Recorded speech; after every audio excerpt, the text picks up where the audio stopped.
Am I working? Am I working? Am I working?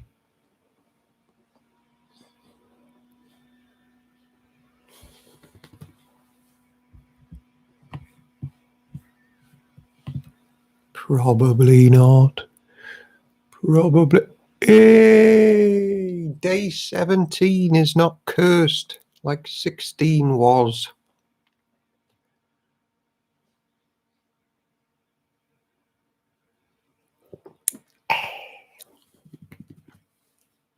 Welcome, everybody.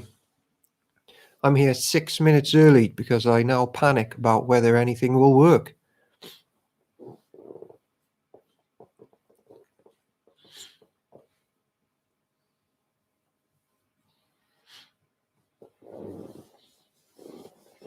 No se peña para mí, si vos se peña para mí, si vos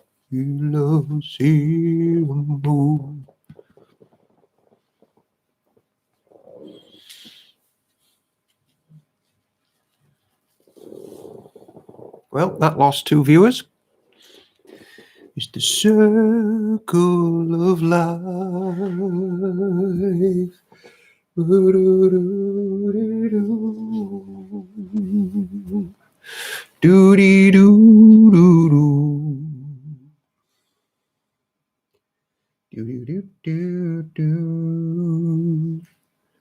Camera blurry. Hold on.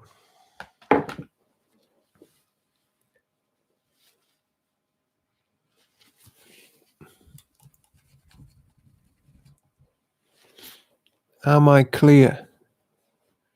I look clear on my screen. Let's bring this in a bit. North Star, am I clear? As in visually?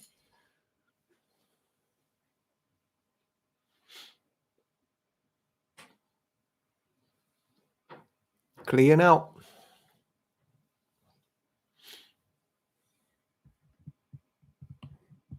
Park end admin just messing with me. Welcome, everybody. We have 4 minutes till we jump in till Leviticus 26.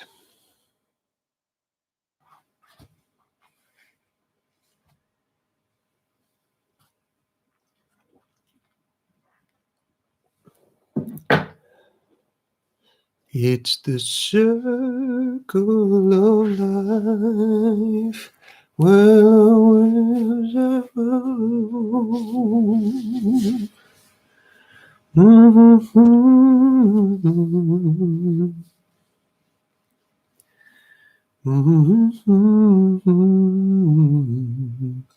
Evie the dog is here. Thank you very much, Phil Tomlin.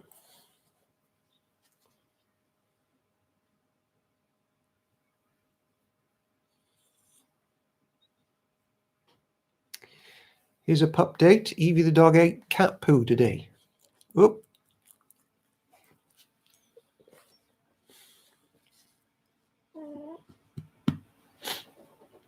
Which is why she's about to be taken away.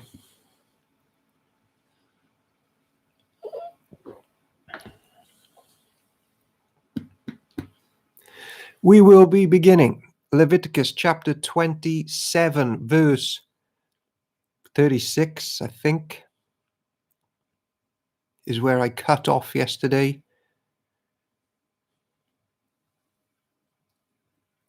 Good evening, Sue Roberts. Good to see you here, as always. Evie the dog says hello.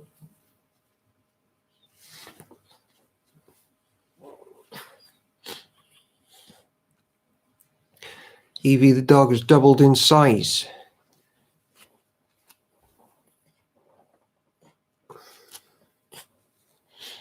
During the Bible Hour readings. Please, hey Diane, please get your Bibles and go to Leviticus chapter 26. So far, we are going off without a hitch.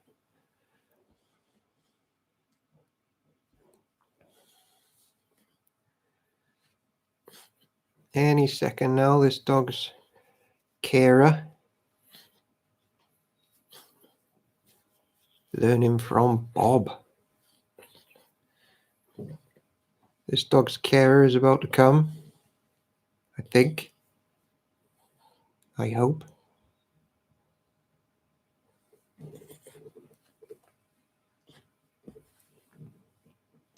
We are in Leviticus 26, verse 36.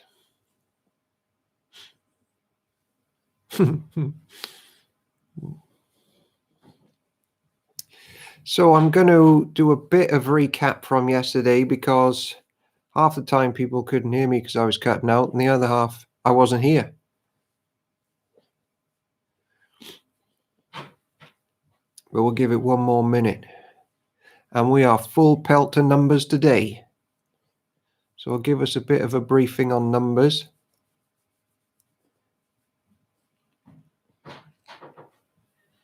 Very true, Sue.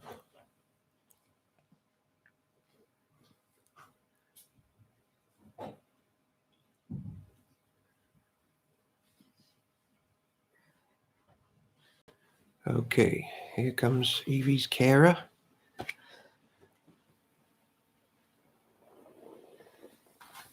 Over to my assistant, who has been my assistant for 8 years today. Can you close the door, please, dear assistant? Thank you. All right. Welcome to the Bible Hour, Leviticus chapter 26. We are asking these two questions with everything we read, and we've learned a lot. I cut out yesterday when explaining the Hebrew word that's been translated blaspheme, nadak, nadak, means to pierce with cursing, piercing, hatred. Also means to render something contentless or empty. So the blasphemers were outright just degrading the name of the Lord, saying he was nothing. I just wanted to clear that up because I think I cut off during that yesterday.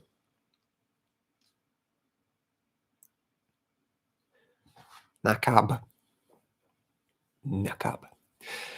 This is the word of the Lord. Thanks be to God.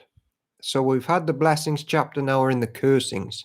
And for those of you who survive, I will demoralize you in the land of your enemies. You will live in such fear that the sound of a leaf driven by the wind will send you fleeing. I read this last night, but it turns out I wasn't connected to the internet anymore, so I was reading to myself. You will run as though fleeing from a sword, and you will fall even though no one pursues you. Though no one is chasing you, you will stumble over each other as though fleeing from a sword. You will have no power to stand up against your enemies. You will die among the foreign nations and be devoured in the land of your enemies. Those of you who survive will waste away in your enemies' lands because of their sins and the sins of their ancestors. Good evening, Petit Bois. Petit Bois, there's an investigation going on whether you are indeed Nicola from Caerphilly. Can you confirm this? But at last my people will confess their sins and the sins of their ancestors for betraying me and being hostile toward me. When I have turned their hostility back on them and brought them to the land of their enemies, then at last their stubborn hearts will be humbled and they will pay for their sins.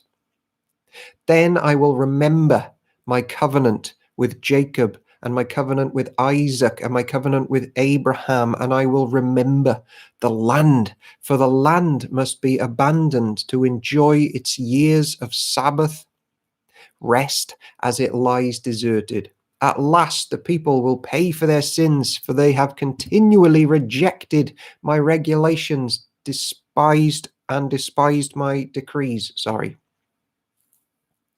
Now remember this for when we get to other parts of the Bible. Despite all of this, I will not utterly reject or despise them while they are in exile in the land of their enemies. I will not cancel my covenant with them by wiping them out, for I am the Lord their God. For their sakes, I will remember my ancient covenant with their ancestors, whom I brought out of the land of Egypt in the sight of all the nations, that I might be their God. I am the Lord. No, not Nicola, but in the same church. Okay. These are the decrees, regulations, and instructions that the Lord gave through Moses on Mount Sinai as evidence of the relationship between himself and the Israelites. When they are in exile, I will remember my promises to Abraham. Leviticus chapter 27. The last chapter. What a ride it's been in Leviticus. Redemption of gifts offered to the Lord. The Lord said to Moses, give the following instructions to the people of Israel. If anyone makes a special vow to dedicate someone to the Lord by paying the value of that person, here is the scale of values to be used. A man between the ages of 20 and 60 is valued at 50 shekels of silver, as measured by the sanctuary shekel. A woman of that age is valued at 30 shekels of silver. A boy between the ages of 5 and 20 is valued at 20 shekels of silver. A girl of that age is valued at 10 shekels of silver. A boy between the ages of 1 month and 5 years is valued at 5 shekels of silver. A girl of that age is valued at 3 shekels of silver. A man older than 60 is valued at 15 shekels of silver. A woman of that age is valued at 10 shekels of silver. If you desire to make such a vow but cannot afford to pay the required amount, take the person to the priest. He will determine the amount for you to pay based on what you can afford. If your vow involves giving an animal that is acceptable as an offering to the Lord, any gift to the Lord will be considered holy. You may not exchange or substitute it for another animal, neither a good animal for a bad one, nor a bad animal for a good one. If you do exchange one animal for another, then both the original animal and its substitute will be considered holy. If your vow involves an unclean animal, one that is not acceptable as an offering to the Lord, then you must bring the animal to the priest. If you want to play catch up to see about animals and unclean ones and cleans, check out our YouTube channel where we've clipped these readings down into bite-sized chunks. He will assess its value, and his assessment will be final, whether high or low. If you want to buy back the animal, you must pay the value set by the priest plus 20%. If someone dedicates a house to the Lord, the priest will come to assess its value. The priest's assessment will be final, whether high or low. If the person who dedicated the house wants to buy it back, he must pay the value set by the priest plus 20%. Then the house again will be his. If someone dedicates to the Lord a piece of his family property, its value will be assessed according to the amount of seed required to plant it. 50 shekels of silver for a field planted with 5 bushels of barley seed. If the field is dedicated to the Lord in the year of Jubilee, then the entire assessment will apply.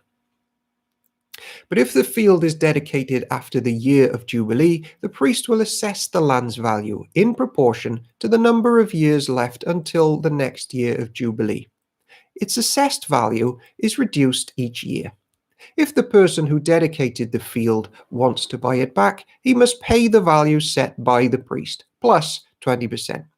Then the field will again be legally his.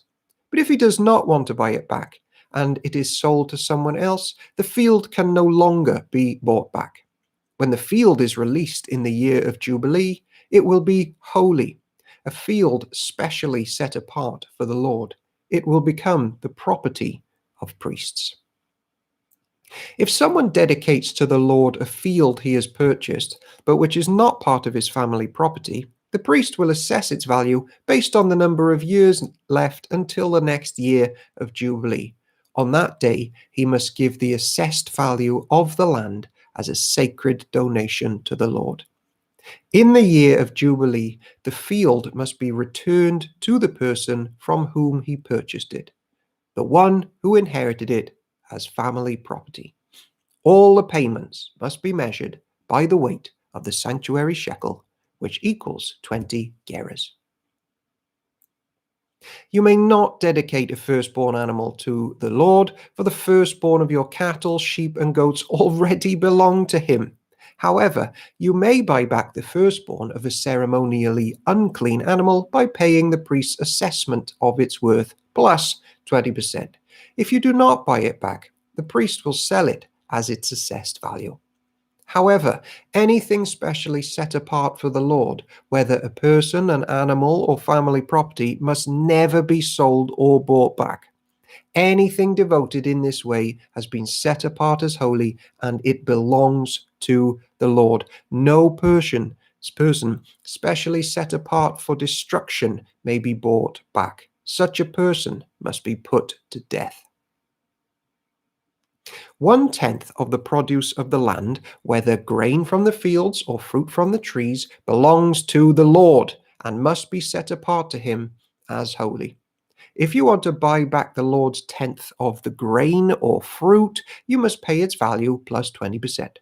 Count off every 10th animal from your herds and flocks and set them apart for the Lord as holy.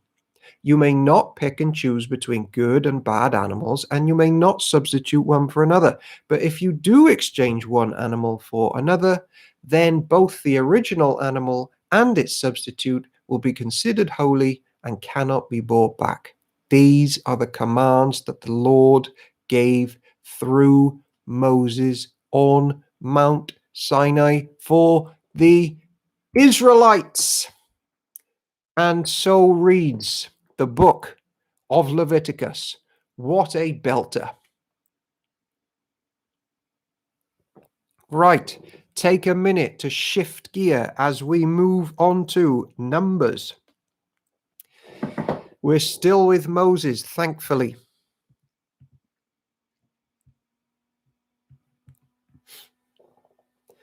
So those with Bibles need to just turn the page.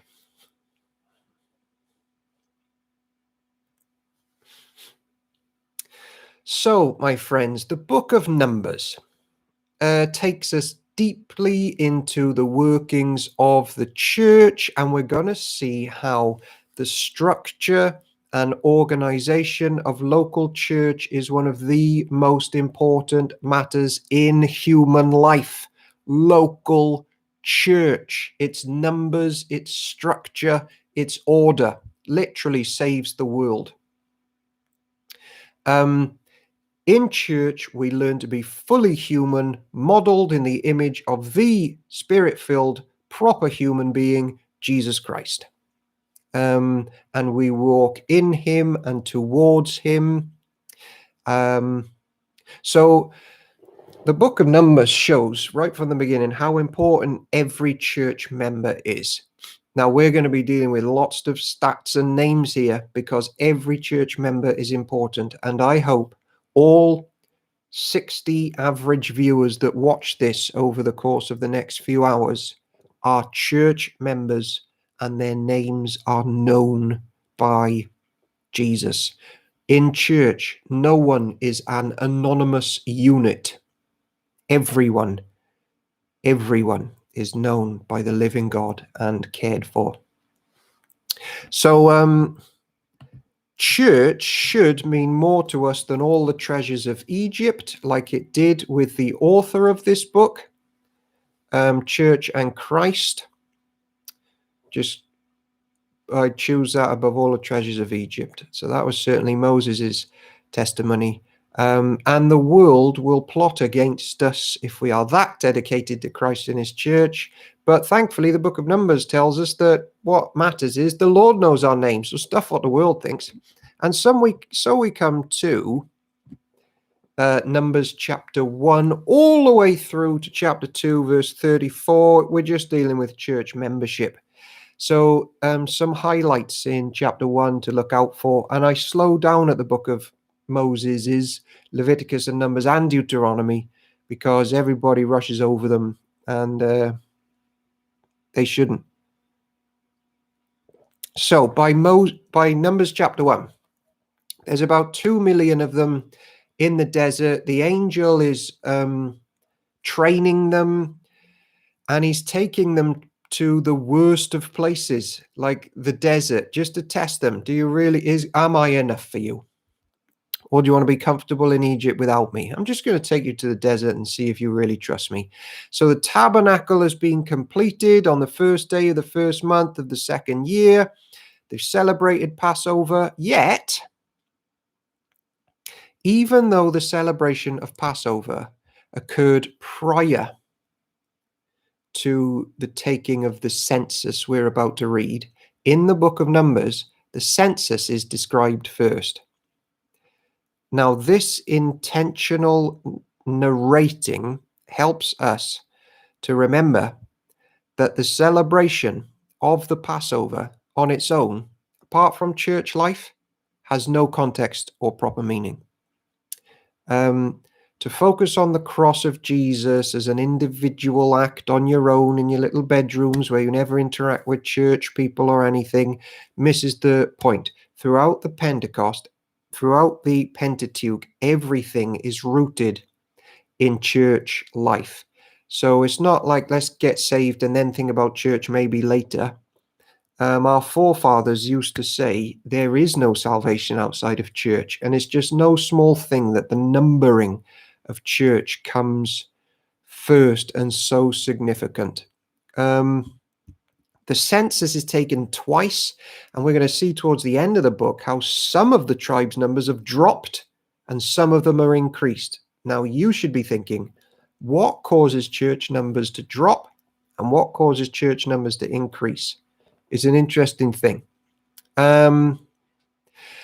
Also, you get a lot of numbering of men. Why? Well, basically, in the Bible, you have representatives, and the man figure is the one that fell, Adam, and the man figure is the one that's going, and he represented all humanity, and the man figure of Christ, the second Adam, is the one who restores. So men are often put as figurative representatives of a group for that reason, not because they're innately more worthy or of worth, but you're dealing with representatives here. In Adam, everyone fell. So men are often like representatives of large groups of people. The whole human race is either in Adam or in Jesus. Okay, that's it. You make your choice. Also, this is just chapter 1. Look how number leaders are put over groups of people, because church isn't supposed to be one massive group of uncaring mass. So people are put in places. Without further ado, Numbers chapter 1. Registration of Israel's troops. A year after Israel's departure from Egypt, the Lord spoke to Moses in the tabernacle in the wilderness of Sinai. On the first day of the second month of the year, he said, "From the whole community of Israel, record the names of all the warriors by their clans and their families. List all the men 20 years old or older who are able to go to war. You and Aaron must register the troops, and you must be assisted by one family leader from each tribe." I'd be interested to know what the KJV uses for the term troops. If you could, in verse 3, that would be great, admin. These are the tribes and the names of the leaders who will assist you. Tribe, Reuben. Leader, Elizur, son of Shideir, Simeon. Oh, hang on. This is going to be tricky because my screen is squashed. I got to open it up for this. Simeon, Zuri Shaddai, Nashon, son of Abdamidab. Judah, Issachar, Nethiel, son of Zuar. Zebulun, Eliab of Helon. Ephraim, son of Elishimah. Right, don't do this with a squash screen. Joseph, Amihud. Manasseh, son of Joseph. Gamaliel, son of Pedazur. Benjamin, Abidan, son of Gideoni. Ahaziah, son of Ammishaddai. Dan, 13. Asher, Pagiel, son of Okran. 14. Gad, Eliasaph, son of Deuel. And Naphtali, Ahira, son of Enan. That was really badly laid out. Armies. Verse 16.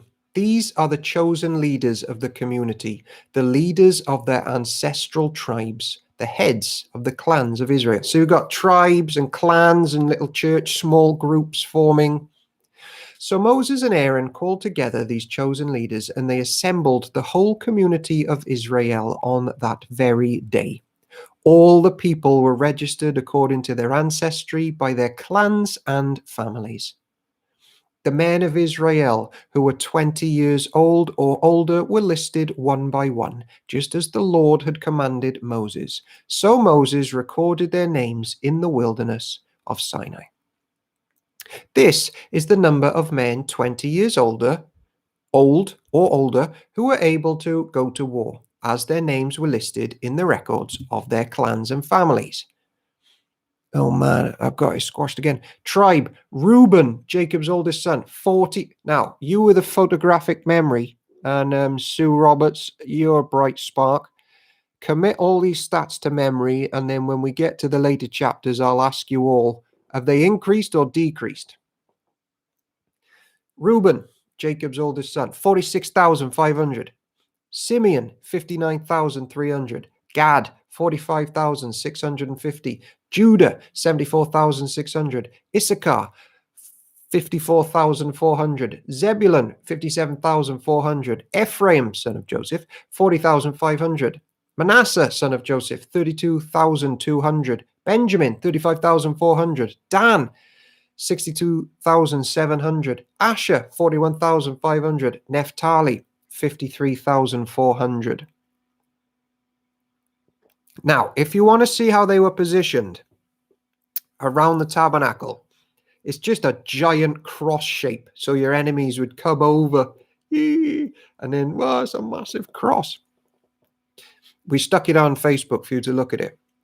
But it's interesting, the positions of the tribes. It may account for why some grow and why some drop off. Like in terms of evangelism, some would be near some pagan people, others would be miles away with some other people, and they're all witnessing, but some are dropping and some are adding. These were the men registered by Moses and Aaron and the 12 leaders of Israel, all listed according to their ancestral descent. They were registered by families, all of the men of Israel who were 20 years old or older and able to go to war. The total number was 603,550. So if 603,000 are listed, and that's the men of that age, with the women and children, you're looking at about 2 million people in the desert. But this total did not include the Levites, for the Lord had said to Moses, do not include the tribe of Levi in the registration. Do not count them with the rest of the Israelites. Put the Levites in charge of the tabernacle of the covenant, along with its furnishings and equipment. They must carry the tabernacle and all its furnishings as you travel, and they must take care of it and camp around it. Whenever it is time for the tabernacle to move, the Levites will take it down, and when it is time to stop, they will set it up again. But any unauthorized person who goes too near the tabernacle must be put to death. Each tribe of Israel will camp in the designated area with its own family banner. But the Levites will camp around the tabernacle of the covenant to protect the community of Israel from the Lord's anger. The Levites are responsible to stand guard around the tabernacle. So the Israelites did everything just as the Lord had commanded.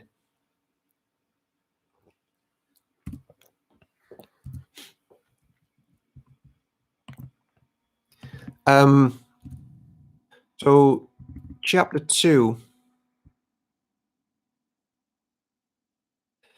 the tribe of Judah is going to be the first to be allocated a position. Why? Not in birth order, but because the Lord had already decided that the promised seed that we read about in Genesis 3 will be from the tribe of Judah. And in verse 3, the tribe of Judah is established, listen, towards the sunrise. So, to a member of the Old Testament church looking out in the morning, each day began with the sun rising out of the tribe of Judah. Every morning there was a sign of the coming king.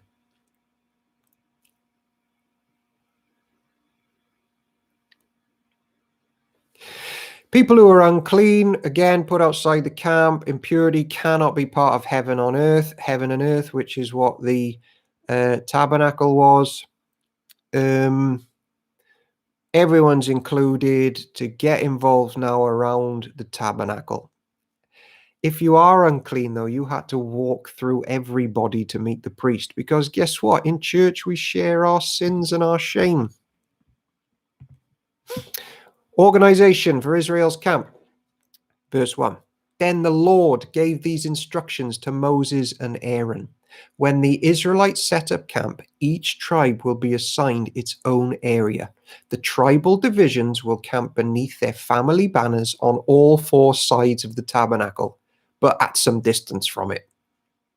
The divisions of Judah, Issachar, and Zebulun are to camp towards the sunrise on the east side of the tabernacle between their family banners.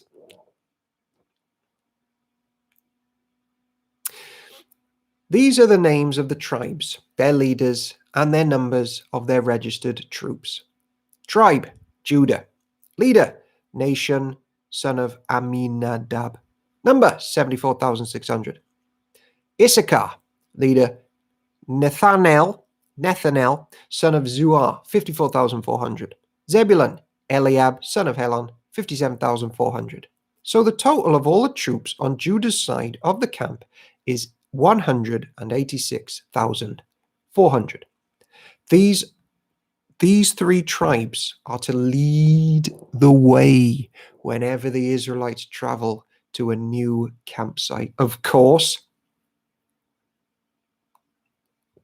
obviously, the divisions of Reuben, Simeon, and Gad are to camp on the south side of the tabernacle beneath their family banners.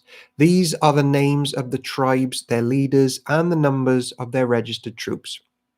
Reuben, leader, Eliezer, son of Shedeur, number 46,500. Shedeur, Shemiel, son of Zurizidi. Simeon, what? 59,300. Tribe, Gad. Eliasaph, son of Deuel, 45,650. Don't read this language in this version in public because the layout is bad. So the total of all the troops on Reuben's side of the camp is 151,450. These three tribes will be second in line whenever the Israelites travel. Then the tabernacle, carried by the Levites, will set out from the middle of the camp. All the tribes are to travel in the same order that they camp, each in position under the appropriate family banner. The divisions of Ephraim, Manasseh, and Benjamin are to camp on the west side of the tabernacle beneath their family banners. These are the names of the tribes, their leaders, and the numbers of their registered troops. Tribe, Ephraim. Elishama, son of Ammihud, 40,500. Manasseh, Gamaliel, son of Pedazur, 32,200. Benjamin, Abidan, son of Gideoni, 35,400. I hope you're writing these down. So the total of all the troops on Ephraim's side of the camp is 108,100. These three tribes will be third in line whenever the Israelites travel. The division, I've literally done Bible studies on these numbers now and at the end of the book, and we've laid it out, and then we've looked geographically where they are and what pagan people are around them, and then we've chatted about what causes church growth or shrinking. It's really interesting. The divisions of Dan, Asher, and Naphtali are to camp on the north side of the tabernacle, beneath their family banners. These are the names of the tribes, their leaders, and the numbers of their registered troops. Dan, Ahiz, son of Ammishaddai, 62,700. Asher, Pegiel, son of Okran, 41,500. Naphtali, Ahira, son of Enan, 53,400. So the total of all the troops on Dan's side of the camp is, you done it, Bible Hour, you've done the maths, 157,600. These three tribes will be last, marching under their banners whenever the Israelites travel. In summary, the troops of Israel listed by their families totaled 603,550. But as the Lord had commanded, the Levites were not included in this registration, so the people of Israel did everything as the Lord had commanded Moses. Each clan and family set up camp and marched under their banners exactly as the Lord had instructed them. We're at the halfway point. Take 30 seconds, grab a drink, grab some cheese.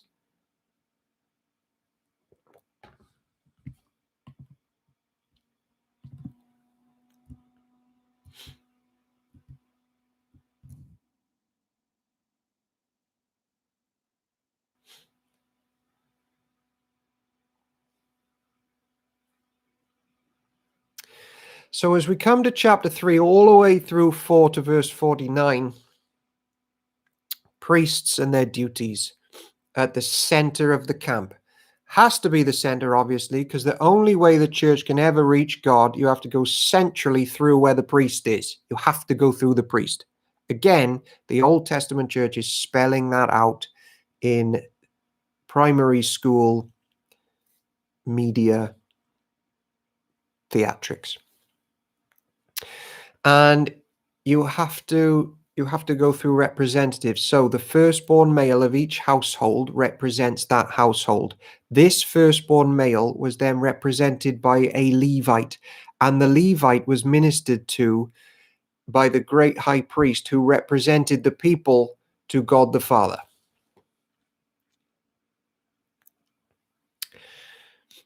Okay, we'll go there and we'll pause at chapter 4. I'll just check my phone just to check I'm actually still connected to the internet. So I know okay, never mind. I am. Levites appointed for service. This is the family line of Aaron and Moses as it was recorded when the Lord spoke to Moses on Mount Sinai. The names of Aaron's sons were Nadab, the oldest, Abihu, we remember them from Leviticus 10, 11, Eleazar and Ithamar. These sons of Aaron were anointed and ordained to minister as priests. But Nadab and Abihu died in the Lord's presence in the wilderness of Sinai when they burned before the Lord the wrong kind of fire, different than the one he had commanded. So they had no sons. This left only Eleazar and Ithamar to serve as priests with their father, Aaron. Then the Lord said to Moses, "Call forward the tribe of Levi and present them to Aaron the priest to serve as his assistants. They will serve Aaron and the whole community, performing their sacred duties in and around the tabernacle. They will also maintain all the furnishings of the sacred tent, serving in the tabernacle on behalf of all the Israelites. Assign the Levites to Aaron and his sons. They have been given from among all the people of Israel to serve as their assistants. Appoint Aaron and his sons to carry out the duties of the priesthood. But any unauthorized person who goes too near the sanctuary must be put to death. You cannot swan into the presence of God without the high priest."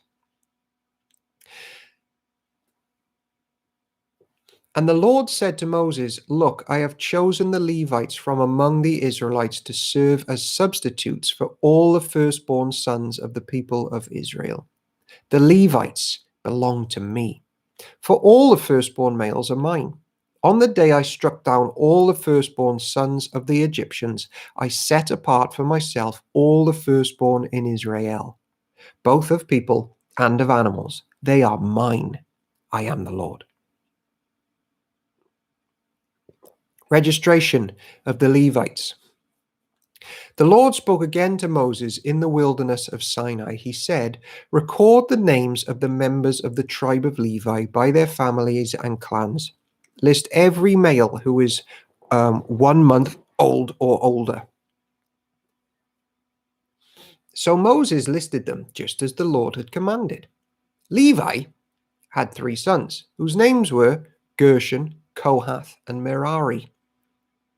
The clans descended from Gershon were named after 2 of his descendants, Libni and Shimi. The clans descended from Kohath were named after 4 of his descendants, Amram, Izhar, Hebron, and Uzziel. The clans descended from Merari were named after 2 of his descendants, Mali and Mushi. These were the Levite clans listed according to their family groups. The descendants of Gershon were composed of the clans descended from Libni and Shimi. There were 7,500 males, 1 month old or older, among these Gershonite clans. They were assigned to the area to the west of the tabernacle for their camp. The leader of the Gershonite clans was Eliasav, son of Lael. These 2 clans were responsible to care for the tabernacle, including the sacred tent with its layers of coverings, the curtain and its entrance, the curtains of the courtyard that surrounded the tabernacle and the altar, the curtain at the courtyard entrance, the ropes, and all the equipment related to their use. The descendants of Kohath were composed of the clans descended from Amram, Izhar, Hebron, and Uzziel. There were 8,600 males 1 month old or older among these Kohathite clans. It's interesting that our names are written in the Lamb's Book of Life, and I do wonder if there's like a subtext. This one did this on this day for the church. This one helped with this good work for the life of the church. This one did this. It's good, isn't it? I don't know why the Lord would bother doing it in numbers and then just stop.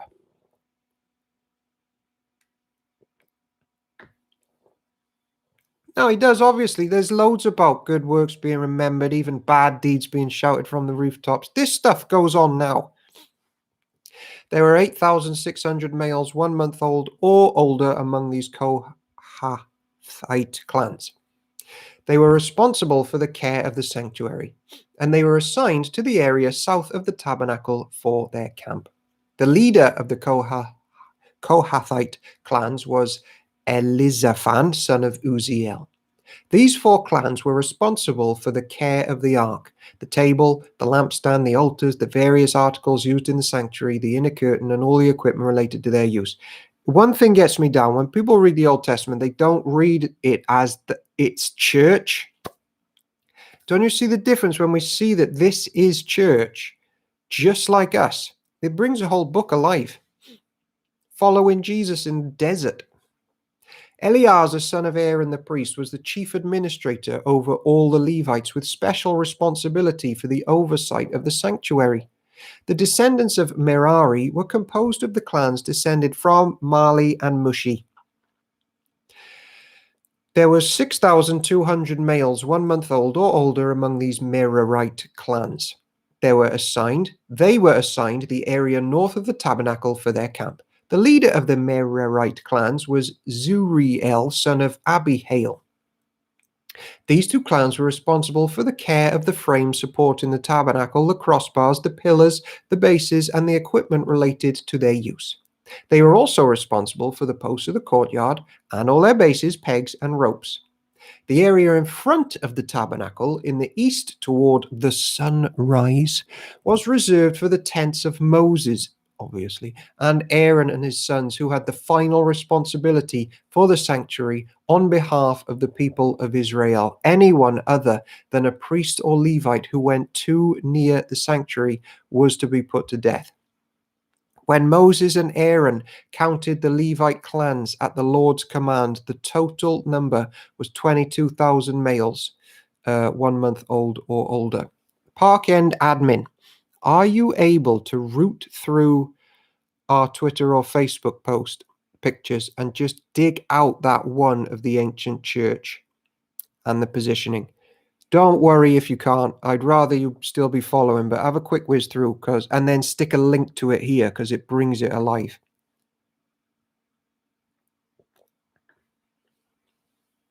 Redeeming the firstborn sons, verse 40. Then the Lord said to Moses, now count all the firstborn sons in Israel who are 1 month old or older and make a list of their names. The Levites must be reserved for me as substitutes for the firstborn sons of Israel. I am the Lord. And the Levites' livestock must be reserved for me as substitutes for the firstborn livestock of the whole nation of Israel. So Moses counted the firstborn sons of the people of Israel just as the Lord had commanded. The number of the firstborn sons who were 1 month old or older was 22,273. Then the Lord said to Moses, take the Levites as substitutes for the firstborn sons of the people of Israel, and the livestock of the Levites as substitutes, and take the livestock of the Levites as substitutes for the firstborn livestock of the people of Israel. The Levites belong to me. I am the Lord. There are 273 more firstborn sons of Israel than there are Levites. To redeem these extra firstborn sons, collect 5 pieces of silver for each of them, each piece weighing the same as the sanctuary shekel, which equals 20 gerahs. Give the silver to Aaron and his sons as the redemption price for the extra firstborn sons. So Moses collected the silver for redeeming the firstborn sons of Israel who exceeded the number of the Levites. He collected 1,365 pieces of silver on behalf of these firstborn sons of Israel, each piece weighing the same as a sanctuary shekel. And Moses gave the silver for redemption to Aaron and his sons, just as the Lord had commanded. Chapter 4. We are flying. Clan distinctions and jobs. Right. This is really interesting for any people stuck in church life here, slogging away. Being a Levite was a massive privilege, but note in this chapter, not all of their roles are seemingly overtly spiritual or glamorous. A lot of heavy lifting, which teaches us the upfront roles, not always the most important to the Lord. No way. The hard and heavy lifting between the people of God, the caring for each other that goes on as we serve the Lord every day. That glorifies the Lord, I think. That's proper church, as we're about to see. Numbers chapter 4. Duties of the Kohathite clan. Then the Lord said to Moses and Aaron, record the names of the members of the clans and families of the Kohathite division of the tribe of Levite. List all the men between the ages of 30 and 50 who are eligible to serve in the tabernacle. The duties of the Kohathites at the tabernacle will relate to the most sacred objects. When the camp moves, Aaron and his sons must enter the tabernacle first to take down the inner curtain and cover the Ark of the Covenant with it.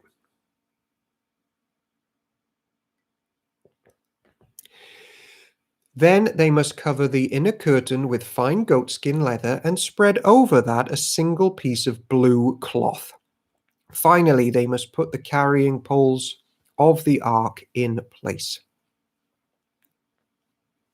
Next, they must spread a blue cloth over the table where the bread of presence is displayed, and on the cloth they will place the bowls, ladles, jars, pitchers, and special bread. They must spread a scarlet cloth over all of this, and finally a covering of fine goatskin leather on top of the scarlet cloth. Remember the colors, gang? Blue picture. Numbers 15 says is about remembering the commands, but why do we remember the commands? Because we don't go whoring after false gods.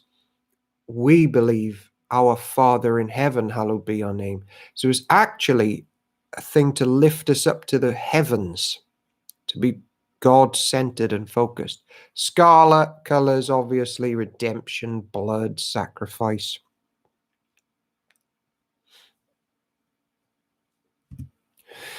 Then they must insert the carrying poles into the table.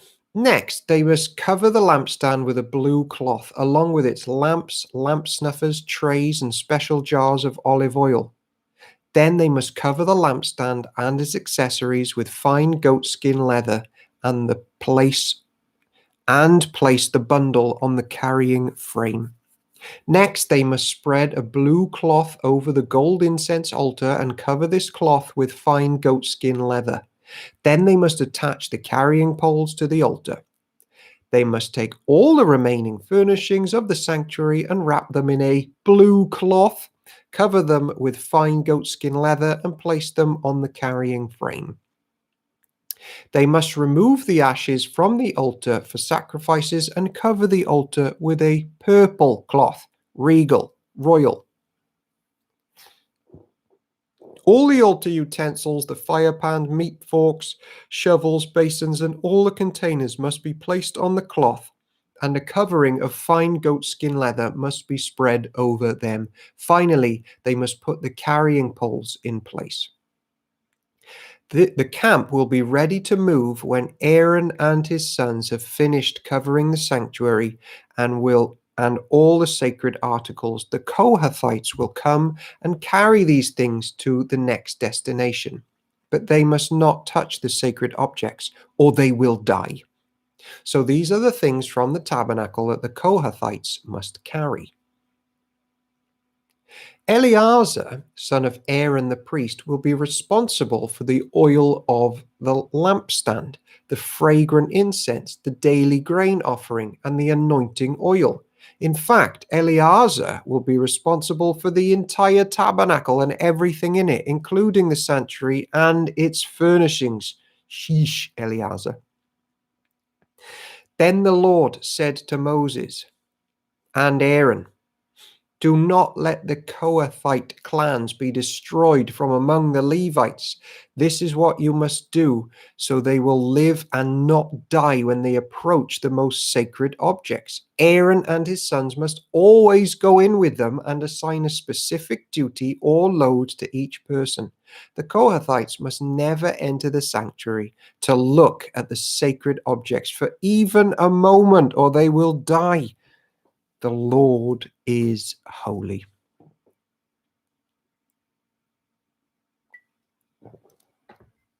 Duties of the Gershonite clan. And the Lord said to Moses, "Record the names of the members of the clans and families of the Gershonite division of the tribe of Levi. List all the men between the ages of 30 and 50 who are eligible to serve in the tabernacle. These Gershonite clans will be responsible for general service and carrying loads. They must carry the curtains of the tabernacle itself with its coverings, the outer covering of fine goatskin leather, and the curtain for the tabernacle entrance. They are also to carry the curtains for the courtyard walls that surround the tabernacle and altar, the curtain across the courtyard entrance, the ropes, and all the equipment related to their use. The Gershonites are responsible for all these items. Aaron and his park-end admin, yes! Click that link and look at what they look like as an enemy of the church would be coming over the hill to attack. And then imagine the sun rising out of the tribe of Judah. Great job, park-end admin. In fact, I'm going to click it.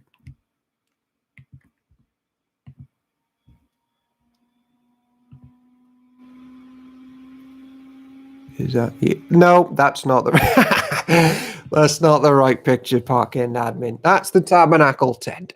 That is not what Pastor Owen Batstone asked for. And so you will die. Verse 28. So these are the duties assigned to the Gershonite clans at the tabernacle. They will be directly responsible to Ithamar, son of Aaron the priest. Duties of the Merarite clan. Now record the names of the members of the clans and families of the Merarite division of the tribe of Levi. List all the men between the ages of 30 and 50 who are eligible to serve in the tabernacle. Their only duty at the tabernacle will be to carry loads. They will carry the frames of the tabernacle, the crossbars, the posts, and the bases. Also, the posts for the courtyard walls with their bases, pegs, and ropes, and all their accessories and everything else related to their use. To carry a peg for the Lord is to do it for the Lord. What pegs do you carry in church life? If you bring me a cup of cold water in the name of the King, you did it for the King. All of their accessories and everything else related to their use. Assign the various loads to each man by name. So these are the duties of the Merarite clans at the tabernacle. They are directly responsible to Ithamar, son of Aaron the priest. Some people are like, what's this in there for? It's in there because this is church life. Carry stuff. Summary of the registration. So Moses, Aaron, and the other leaders of the community listed the members of the Kohathite division by their clans and families. The list included all the men between 30 and 50 years of age who were eligible for service in the tabernacle. And the total number came to 2,750. So this was the total of all of those from the Kohathite clans who were eligible to serve at the tabernacle. Moses and Aaron listed them just as the Lord had commanded through Moses. The Gershonite division was also listed by its clans and families. This included all the men between 30 and 50 years of age who were eligible for service in the tabernacle. And the total number came to 2,630. So this was the total of all those from the Gershonite clans who were eligible to serve at the tabernacle. Moses and Aaron listed them, just as the laws had commanded. Lord. The Merarite division was also listed by its clans and families. This list included all the men between 30 and 50 years of age who were eligible for service in the tabernacle, and the total number came to 3,200. So this was the total of all those from Merarite clans who were eligible for service. Moses and Aaron listed them, just as the Lord had commanded through Moses. So Moses, Aaron, and the leaders of Israel listed all the Levites by their clans and families. All the men between 30 and 50 years of age who were eligible for service in the tabernacle and for its transportation numbered 8,580. When their names were recorded, as the Lord had commanded through Moses, each man was assigned his task and told what to carry. And so the registration was completed, just as the Lord had commanded Moses. Right, give me 1 minute while I try and find this picture. I don't think I could do it in a minute. You've all seen it anyway. I've chucked it up loads of times. No, no, and no. Try that. No, no, and no. Pictures, no. Photoshop, no, no, and no. No. No, and no. Okay, I'll just do a quick scan here. No, no, and no. No, no, no, no. All right, by tomorrow, I'll re-spam it on the social media pages. No, it's gone. It's gone. It's gone. It's gone. It's gone. It's gone. So, having seen the setup of the camp and the work at the center of the camp and the instructions for how the camp was to move, the next two chapters provide examples of what might drive people away from vindicated. All right, we'll see. Drive people away from the camp, and also what people can do in order to draw closer into the center of the camp. So, chapter 5, being driven away from the scary concept of being driven away. purity in Israel's camp. The Lord gave these instructions to Moses. Command the people of Israel to remove from the camp anyone who has a skin disease or a discharge, or who has become ceremonially unclean by touching a dead person. This command applies to men and women alike. Remove them so they will not defile the camp in which I live among them. That's why. So the Israelites did as the Lord had commanded Moses and removed such people from the camp. Then, and isn't that mind-blowing? Literally then, the same Lord who took on flesh came and not only touched and was around people with diseases, but healed them. And he brought the kingdom to earth and showed what the world to come is going to be like. It's going to be just like this. Then the Lord said to Moses, give the following instructions to the people of Israel. If any of the people, men or women, betray the Lord by doing wrong to another person, they are guilty. They must confess their sin and make full restitution for what they have done, adding an additional 20% and returning it to the person who was wronged. That's Zacchaeus, isn't it? That's the Lord giving us his righteousness, not just salvation. But if the person who was wronged is dead, and there are no near relatives to whom restitution can be made, the payment belongs to the Lord and must be given to the priest. Those who are guilty must also bring a ram as a sacrifice, and they will be purified and made right with the Lord.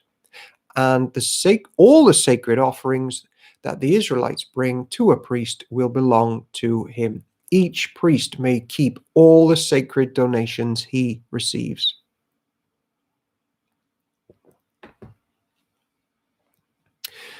Protecting marital faithfulness. And the Lord said to Moses, give the following instructions to the people of Israel. Suppose a man's wife goes astray and she is unfaithful to her husband and has sex with another man, but neither her husband nor anyone else knows about it. She has defiled herself, even though there was no witnesses and she was not caught in the act. If her husband becomes jealous and is suspicious of his wife and needs to know whether or not she has defiled herself, the husband must bring his wife to the priest. He must also bring an offering of 2 quarts of barley flour to be presented on her behalf. Do not mix it with olive oil or frankincense, for it is a jealousy offering, an offering to prove whether or not she is guilty. The priest will then present her to stand trial before the Lord. He must take some holy water in a clay jar and pour it into it dust he has taken from the tabernacle floor. When the priest has presented the woman before the Lord, he must unbind her hair and place her hands in the offering of proof, the jealousy offering, to determine whether her husband's suspicions are justified. The priest will stand before her, holding the jar of bitter water that brings a curse to those who are guilty. The priest will then put the woman under oath and say to her, if no other man has had sex with you, and you have not gone astray and defiled yourself while under your husband's authority, may you be immune from the effects of this bitter water that brings on the curse. But if you have gone astray by being unfaithful to your husband and have defiled yourself by having sex with another man, at this point the priest must put the woman under oath by saying, may the people know that the Lord's curse is upon you when he makes you infertile, causing your womb to shrivel and your abdomen to swell. Now may this water that brings the curse enter your body and cause your abdomen to swell and your womb to shrivel. And the woman will be required to say, yes, let it be so. And the priest will write these curses on a piece of leather and wash them off into the bitter water. He will make the woman drink the bitter water that brings on the curse. When the water enters her body, it will cause bitter suffering, as if she is guilty. If she is guilty, the priest will then take the jealousy offering from the woman's hand, lift it up before the Lord, and carry it to the altar. He will take a handful of the flour as a token portion and burn it on the altar, and he will require the woman to drink the water. If she has defiled herself by being unfaithful to her husband, the water that brings on the curse will cause bitter suffering. Her abdomen will swell and her womb will shrink, and her name will become a curse among her people.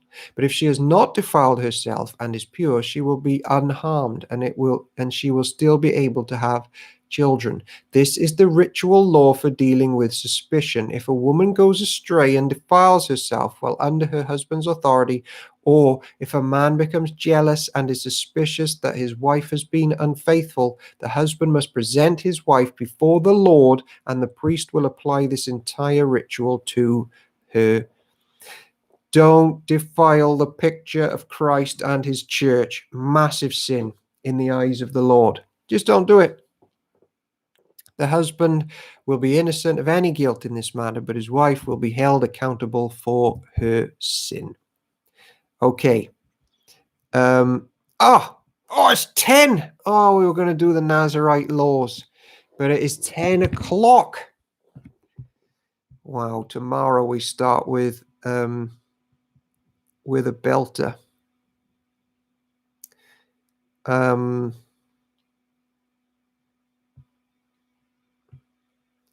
All right, okay, we'll do marital. Ooh, hold on. Park End Church admin with another picture. Are we ending with the right picture? Yes! Yes, Park End Church admin. That is it. That is it. I love it. Look at Judah there in the north. Justice for Park End admin. So tomorrow we are going to, well, we've just looked at the need for godly and healthy marriages and jealousy, resentment, and suspicion. Don't let that fester. Remember, by the way, that the requirement for the husband was to lay down. I did not find your post. I just searched it myself. Well, that's it. Remember, the requirement for the male was to lay down his life for his wife. The wife didn't have to do that for the so it was on you. The Park End admin is certainly inferring that at the moment, but it's not concluded yet. So we'll take it to the Kohathites and see what they make of it, and we'll report back tomorrow. But yeah, husband, lay down your life for your wife. Wife, don't go sneaking around with someone else. And we're going to start tomorrow with the Nazarite vow, the Messiah vow. This is the word of the Lord. Thanks be to God.